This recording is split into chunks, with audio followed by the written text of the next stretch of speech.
Després d'esta signatura, la inevitable pregunta: el 15% d'arancels amb els Estats Units ha sigut un bon acord?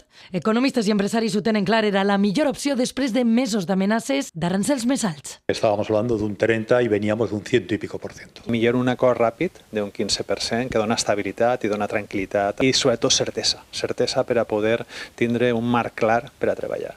Certesa necessària per a sectors com el calcer, un dels que més exporta als Estats Units i que enceta en campanya amb més tranquil·litat. Nos vamos a enfrentar a la siguiente campaña de ventas, que es inminente, septiembre, pues sabiendo cuál es el arancel con el que vamos a jugar. Vamos a tener que trasladar al consumidor un 5% más en costos. A mayor precio, pues habrá un efecto negativo.